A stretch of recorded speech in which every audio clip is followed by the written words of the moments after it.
இன்றைக்கி நான் எதை பற்றி பேச போகிறேன்னா, காலேஜ் ஸ்கூல் போகிற பெண்கள் மற்றும் பசங்க எல்லாத்தையுமே தான் இந்த லவ் பண்ணுறேன் அப்படின்னு சொல்லி ஒரு கூட்டமாக இல்லை, அப்படியே அவங்கவுங்க அங்கங்கே அதான் எல்லா இடமும் தான் இருக்காங்களே.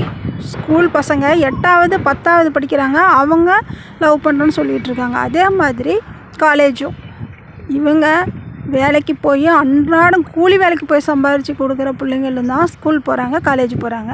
அவங்களும் லவ் பண்ணுறன்ட்டு ஒவ்வொரு ஜோடியாக சுற்றிட்டு திரியிறாங்க. அதே மாதிரி ஒரு மிடில் கிளாஸ்க்கு ஸ்கூல் பிள்ளைங்க காலேஜ் போகிற பசங்களும் அதே மாதிரி பண்ணிகிட்ருக்காங்க. பெரிய இடங்கள்லும் அது நடக்குது, அது வெளியே காமிக்கிறதில்ல, அது அவ்வளோவா தெரியறதில்ல. ஆனால் அந்த மிடில் கிளாஸ் இருக்கிறவங்க ஒரு லோக்கலில், அதுவும் பஸ் ஸ்டாண்டு, அப்புறம் மலையா சமவெளி, எங்கே பார்த்தாலும் ஒரு மறைவிடன்னு ஒன்று இருந்துட்டால் போதும். கோயிலை விட மாட்டேங்கிறாங்க, கோயில்லையும் ஜோடி ஜோடியாக நிற்கிறாங்க.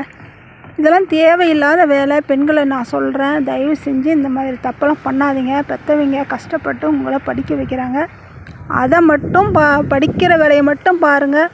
கல்யாண வயசில் அதை பண்ணுவீங்க. லவ் பண்ணுறது நான் சொல்லலை, ஆனால் லவ் பண்ணுறவங்களாம் கல்யாணம் பண்ணிக்கிறீங்களா? கல்யாணம் பண்ணி சந்தோஷமாக இருக்கிறீங்களா? பெற்றவங்களையும் அனுசரித்து போங்க. அவங்க மனசை கஷ்டப்படுத்தி நீங்கள் என்ன நல்லா வாழ்ந்துட போகிறீங்க? அவங்க பார்த்து கல்யாணம் பண்ணி வைக்கிறது ஏதோ ஒரு குற்றம் குறை இருந்தாலும் அவங்க பார்த்துப்பாங்க. நீங்கள் உங்கள் பாட்டில் ஒரு பையனை பிடிக்கிறீங்க, அவனை லவ் பண்ணுறீங்க, அப்புறம் அவன் கழட்டி விட்டு போனாலும் உயிர் நான் என் உயிர் உனக்கு உயிர் எனக்குங்கிறீங்க, அவன் ஒரு உயிரை கொடுத்துட்டு போயிடுறான். ஹாஸ்பிட்டலாக போகிறீங்க. ஐயோ அப்பா, பெண்களுக்கு தானே அத்தனை பிரச்சனை வருது. அதை நீங்கள் புரிஞ்சுக்கணுமா இல்லையா? ஏன் கடவுள் பெண்களை இந்த அளவுக்கு ஒரு கஷ்ட வழியாக படைச்சாங்க அப்படிங்கிறத நம்ம கடவுள்கிட்ட கேட்குறோமா இல்லையா? அந்த காலத்தில் 18 16 வயசில் தான் ஒரு பொண்ணு பூப்படைவாங்க. ஆனால் இப்போ 12 வயசுலேயே அது எவ்வளோ ஒரு கொடுமை. அது பெண்களுக்கு மட்டும்தானே அது மாதிரி ஒரு பிரச்சனையெல்லாம் இருக்குது. காலம் முச்சோடும் மாதம் அந்த பிரச்சனையெல்லாம் தாண்டி வர வேண்டியதாக இருக்குது. பெண்களுக்கு எவ்வளோ தொல்லை இருக்குது பார்த்தீங்களா? அதெல்லாமே இருக்குது. ஆனால் அதுக்கு தகுந்த மாதிரி நல்ல பேரும் நம்ம வாங்கியே ஆகணும். ஏன்னா இப்போ நான் எனக்கு தெரியும், இங்கே ஒரு பொண்ணு, அவங்க பெற்றவங்க ஓரளவுக்கு வசதி தான், பணக்காரமுடு தான். ஆனால் கல்யாணம் பண்ணி கொடுத்தாங்க. கல்யாணத்துக்கு மாப்பிள்ளை ரெடி பண்ணிட்டாங்க. ஐயோ நான் ஒன்றுமே பண்ணலை, அது ஏன் அப்படி ஓடுது பாவா? சரிவா, நான் ஒன்றும் பண்ணலை. அப்புறம் கல்யாணத்துக்கு ரெடி பண்ணாங்க. ஆனால் அந்த பொண்ணு வேறு ஒரு பையனை லவ் பண்ணுறேன்னு சொல்லி போயிடுச்சு. அதுவும் எப்படி? அவர் காலேஜ் போனால் காலையில் கொண்டு பஸ் வச்சு விடுவார். மறுபடியும் காலேஜ் முடிச்சுட்டு வந்த உடனே வண்டியில் கூட்டிகிட்டு வந்துடுவார். அது 2 கிலோமீட்டரு அவங்க பஸ் ஸ்டாண்டுக்கும் வீட்டுக்கும். அப்படி பாதுகாப்பாக வச்சுக்கிட்டு இருந்தார். ஆனால் அந்த பொண்ணு ஒரு காலேஜ் படிக்கிற பையனை லவ் பண்ணியிருந்தால் கூட பரவாயில்லைங்க. ஆனால் அது என்ன, ஒரு லாரி டிரைவரை லவ் பண்ணி அதை நம்பி ஓடி போச்சு. வாழ்க்கை என்னாச்சு? ஒரு பையன் ஒரு பொண்ணு, 2 குழந்தை பிறந்த வாட்டி அவன் விட்டுட்டு போயிட்டான். விட்டுட்டு எங்கே போனான்னு தெரியல, இன்னமும் கண்டுபிடிக்க முடியல. அவங்க பிள்ளைங்க இன்றைக்கி 17 18 வருஷம் ஆகிப்போச்சுன்னு. இல்லை 17 இல்லையே, இப்போ தான் 5வது படிக்குதுன்னா 10 வருஷம்தான் ஆகுது. இன்னமும் வரல. எனக்கு தெரிஞ்சு அந்த பொண்ணு தனிமையிலே தான் வாழ்ந்துகிட்டு இருக்குது.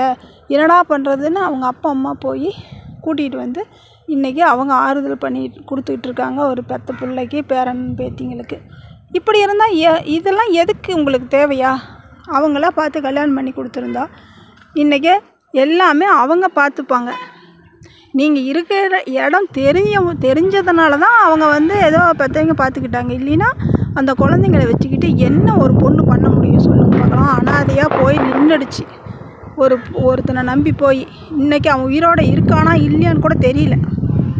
இதெல்லாம் நமக்கு தேவையில்லாத வேலை. இன்னொரு கதை என்னென்னா, ஒரு பொண்ணு காலேஜ் படிக்க வச்சாங்க.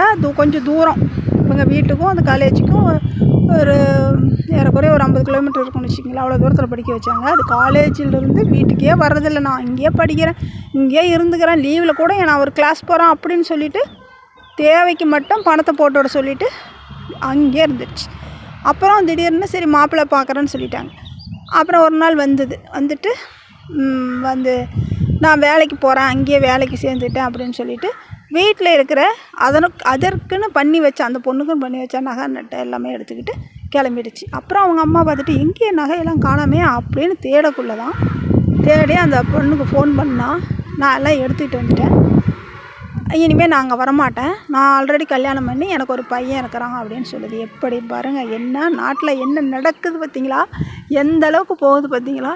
இப்போ இன்னமும் அந்த பொண்ணை பற்றி ஒன்றுமே தெரியல. ஏன்னா அவங்க ஃபோன் பண்ணுறதே விட்டாங்க. அவங்க உயிரோடு இருக்காங்களா இல்லையா எதுவுமே தெரியாது. அந்த அளவுக்கு அந்த பொண்ணு வந்து வீட்டை விட்டு போயிடுச்சு. போய் எப்படி பிழைக்குது, என்ன பண்ணுது எதுவுமே தெரியாத வாழ்க்கையை ஓட்டிகிட்ருக்காங்க. அப்போ அந்த மனசு பெற்று வளர்த்துறாங்களே, அந்த மனசு என்னம்மா வலிச்சிருக்கும். அந்த பொண்ணு அதை நினச்சி பார்த்துதா. தயவு செஞ்சு இந்த மாதிரி வேலையெல்லாம் யாருமே பண்ணாதீங்க. நீங்கள் நல்லா வாழ்ந்துட்டா சந்தோஷப்படுவாங்க.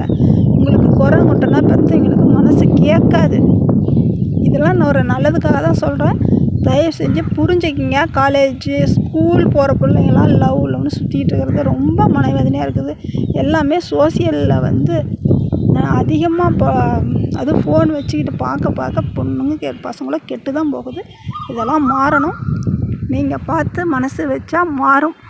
அதுவும் பிறந்த குழந்தைங்க வந்து ஃபோனை பார்க்க ஆரம்பிக்குது பாருங்கள், அந்த குற்றம் அங்கேருந்து ஆரம்பிக்குது. தயவு செஞ்சு ஃபோனையும் கொடுக்காதீங்க. அதுக்காக ஒரு வீடியோ கண்டிப்பாக நான் போடணும். அந்த காலத்துலையாவது அந்த மாதிரி நடந்துச்சு. இப்போ இருக்க பார்த்திங்கள்ல, ஒரு பொண்ணை வந்து கூட்டிகிட்டு போயிடுறான் ஒருத்தன் நம்பிக்கையாக.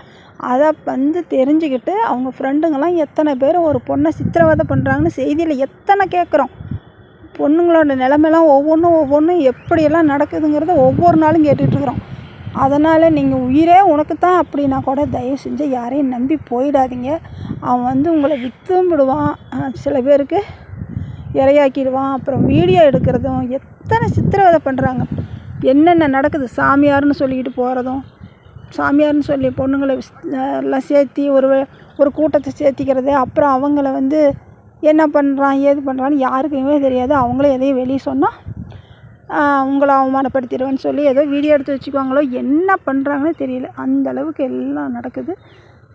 பெண்கள் அதையும் நம்பி ஏமாந்தும் போகிறாங்க. அவங்களுக்கு மனசை திடப்படுத்தி நல்லபடியாக நல்லா சொல்லி நல்லா வளர்ந்துட்டா பரவாயில்ல. தவறான வகையில் போகக்குள்ள அவங்களுக்கு நாம் தான் புத்தி சொல்லி திருத்தணும். பெற்றவங்களுக்கும் கடமைன்னு ஒன்று இருக்குது. ஒரு செய்தி பார்த்தோமே, இப்போ கூட பக்கமாக வந்துச்சு. ஒரு குழந்தைய விளையாட விட்டுட்டு அந்த அம்மா ஏதோ போதை போட்டுக்கிட்டு படுத்துருச்சுன்னு சொன்னாங்க. நீங்கள் உங்கள் வேலைக்கு போகிறீங்க, ஒரு அலுப்பு தெரிய ஒன்று குடிக்கிறீங்கன்னா கூட நம்ம பிள்ளைங்கள பாதுகாப்பு பண்ணிவிட்டு குடிங்க. அதுவும் பெண்கள் தேவையில்லாத வேலை. ஏன் இது அப்புறம் நமக்கு ஒரு அவமானமாக இருக்குது. 4 பேர்த்திட்ட பேசக்குள்ள பக்கத்து வீட்டு அம்மா வந்து உங்களை பற்றி தப்பாக சொல்லக்குள்ள நீங்கள் அதுக்கு விளக்கம் சொல்கிறீங்க. இதெல்லாம் ஏங்க தேவையில்லாத வேலை. நம்ம நல்ல விதமாக நடந்தால் கூட தப்பாக சொல்கிறதும் இருக்குது. தப்பாக நடந்துக்கிட்டாலும் அதுக்கு தகுந்த மாதிரி சொல்லுவாங்க. எல்லா இடத்துலையும் எல்லா பிரச்சனையும் தான் இருக்குது. பெண்கள் எல்லாருமே கரெக்டாக இருக்காங்கன்னு சொல்ல முடியாது. தப்பு சொல்கிறவங்களும் கரெக்டாக இருக்காங்கன்னு சொல்ல முடியாது. அவங்க வீட்லேயும் 1008 பிரச்சனை இருக்கும், அதே மறைப்பாங்க. ஆனால் பப்ளிக்குன்னு வரும்போது நாம் கொஞ்சம் ஜாக்கிரதையாக இருக்கணும். நம்ம பிள்ளைங்கள நாம் ஜாக்கிரதையாக பார்த்துக்கணும். அந்த பொண்ணு எங்கே போகுது வருது, யார் கூட பேசுது, அவங்களோடையாவது பேசுதா பழகுதான்னு நாம் கண்காணிக்கணும். அவன் வந்து ஒரு பொண்ணு என்ன பண்ணுச்சு எனக்கு தெரியவே, 10th ஒரு பையன் கூட பழகுச்சு, மறுபடியும் காலேஜ் போக்கில் ஒரு பையன் கூட பழகுச்சு, அப்புறம் காலேஜ் எண்டில் ஒரு பையன் கூட பழகுச்சு. அவனுங்கெல்லாம் கூட்டிகிட்டு போய் காலேஜை விடுவாங்க, ஏற்காடு இங்கெல்லாம் சுற்றுவாங்க. இங்கெல்லாம் பயங்கர வசதி இருக்குது பொண்ணுங்க பசங்க சுற்றுறதுக்கெல்லாம் சேலத்தில். அந்த மாதிரி சுற்றிக்கிட்டு இருந்துச்சு. இப்போ வேறு ஒரு பையனை கல்யாணம் பண்ணிக்கிட்டு போயிடுச்சு. இன்றைக்கி நீட்டாக நிம்மதியாக வாழுது. எத்தனை பேருக்கு கூட சுற்றினாலும் லவ் பண்ணாலும் பெற்றவங்க பேச்சை கேட்டு கரெக்டாக கல்யாணம் பண்ணிக்கிச்சு. அதுவுமே தப்பு. இதுக்கு என்ன நீ தப்பிச்சு ஒவ்வொருத்தங்கிட்டையும் வந்துட்ட, அவன் தாடி வளர்த்திக்கிட்டு போயிட்டான். எல்லா இடத்துலையும் அதே மாதிரி எல்லா பசங்களும் அப்படியே இருந்துருவாங்களா?